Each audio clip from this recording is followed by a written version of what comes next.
The Battle of Fredericksburg was fought December 11th through the 15th, in 1862, in and around Fredericksburg, Virginia, between General Robert E. Lee's Confederate Army of Northern Virginia and the Union Army of the Potomac, commanded by Major General Ambrose Burnside. The Union Army's futile frontal attacks on December 13th against entrenched Confederate defenders on the heights behind the city is remembered as one of the most one-sided battles of the American Civil War, with Union casualties more than twice as heavy as those suffered by the Confederates.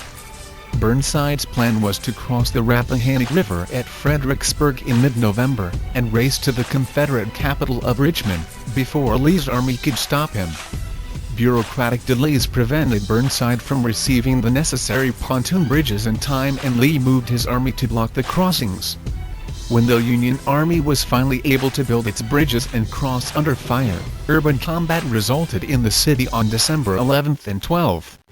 Union troops prepared to assault Confederate defensive positions south of the city and on a strongly fortified ridge just west of the city known as Mary's Heights.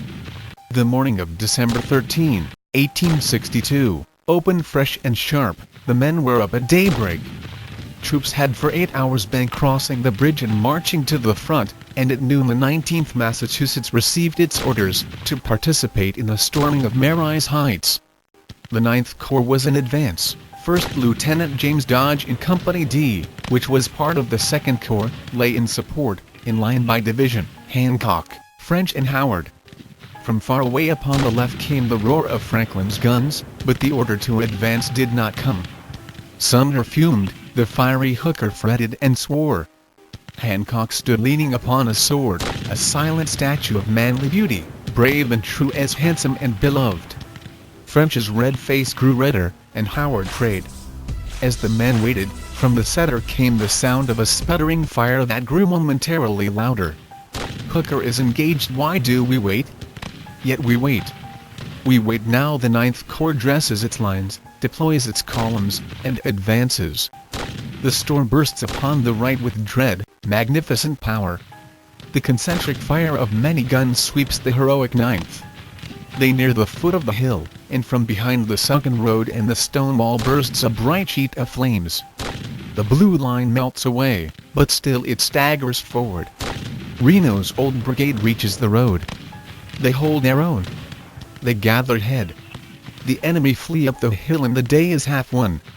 Hancock rushes forward with his division, but Early flings himself down the hill with his fresh troops. A few minutes wild work and the position is lost again, and the shattered brigades of the 9th fall back in the rear of Hancock's advancing line.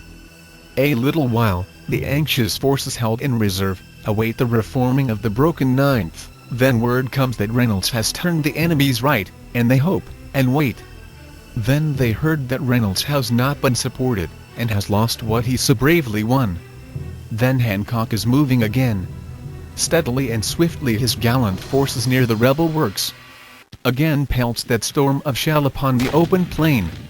Again opens that rain of hell from the sunken road in front. Again, the line of blue staggers up that grassy slope, to melt away at the foot of the hill and fall back, shattered, bleeding and breathless. The guns of Franklin and Hooker thunder on the left and center. French advances. The shattered commands of Hancock and of Parks give him passage, and the splendid 3rd Division rushes over the bloody slope to certain death beyond.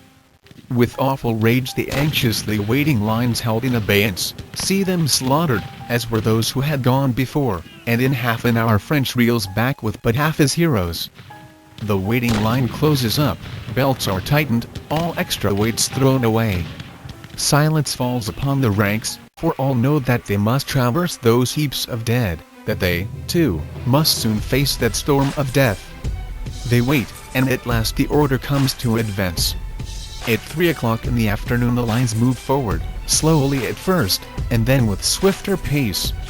The 20th Massachusetts and the 7th Michigan were with the 19th, and, marching by the left flank, the regiments followed the bank of the river for a short distance, then, turning suddenly to the right, marched up Hanover Street in company front. Here were many fine buildings, but the street was enfiladed by the rebel guns. Many men were lying dead and wounded in the middle of the street. Now and then a shell came bounding along. To avoid the shells, the men were ordered to take to the sidewalk, and the march was continued at a quick step. General O. Howard was met, and he spoke an encouraging word as he passed. The wounded were moving to the rear in crowds, a sickening sight. The houses soon were further and further apart, but the shells, on the contrary, came nearer and nearer. The air was full of missiles. Soon some fences were encountered, and the men hastily crawled over, through or under them, and then crossed several yards surrounding some of the houses. Soon they reached the canal which intersects the city, and found the bridges were crowded with fugitives, wounded men and stretcher-bearers. The regiment pushed across the ditch, down one side and up the other, and hurried forward, but soon filed to the right and formed in line of battle in a field, under cover of a steep bank, which protected them from the rebel shots, and which formed the edge of a plateau reaching to the rebel rifle pits at the foot of the fortified hills. While the regiment was waiting for the line to be extended to the right, the 19th Maine Regiment filed past. This was their baptism of fire. It was amusing to see the effect of the cannon shot on them. As each shot passed over the regiment, from right to left, the men would duck their heads successively like the waving of grain in the wind. The line of the 19th Massachusetts had hardly formed when Captain Weymouth ordered forward. Up the ascent they sprang, and on toward the rifle pits of the enemy. The plain over which they had to charge was some 400 yards in width, and had a gradual rise to the base of the heights. With its colors well to the front, the regiment, a mere handful of men, advanced across the plain. The dead of Parke, of Hancock and of French lay all around them. The grass was slippery with their blood, their ghastly lips seemed to appeal for vengeance, and with fierce yells the line rushed on. When the men reached the crest of the bank they were in full view of the enemy's works, from which the batteries and infantry opened upon them with such effect as literally to sweep them, reeling and staggering, back to cover.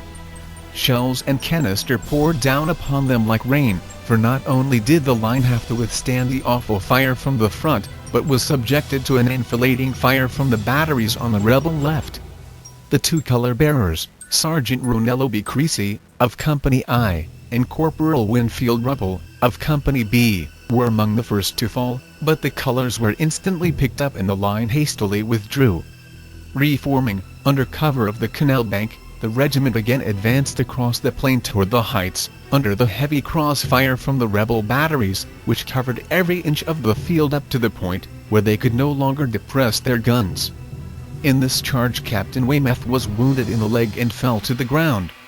His leg was afterward amputated. The command then devolved upon Captain Mahoney and, almost immediately, he too fell with wounds in the arm and side. During the fighting, that day and night the color-bearers were shot down 7 times, but always picked up by very brave soldiers, some of which gave their lives in doing so. There was Sergeant Charles B. Brown, when the men had an opportunity to look over the roll. Captain Weymouth, commanding the regiment, had lost a leg, Captain Mahoney had been wounded in the arm and in the side, Captain Gunn had been wounded in the leg, Lieutenant Newcomb, Company C wounded mortally, Lieutenant Dodge, Company D wounded in the breast, severe, Lieutenant Palmer, in the leg, Lieutenant Chubbuck, slightly, while Lieutenant Thomas Claffey, of Lowell, had been killed while he was in front of the line cheering the men on. Of the 300 men engaged, 104 were lost, the aggregate being, commissioned officers killed 1, wounded 8, enlisted men killed 13, wounded 75, missing 7. It would seem that First Lieutenant James Dodge wounds would end his career, but he eventually recuperated and returned to his regiment.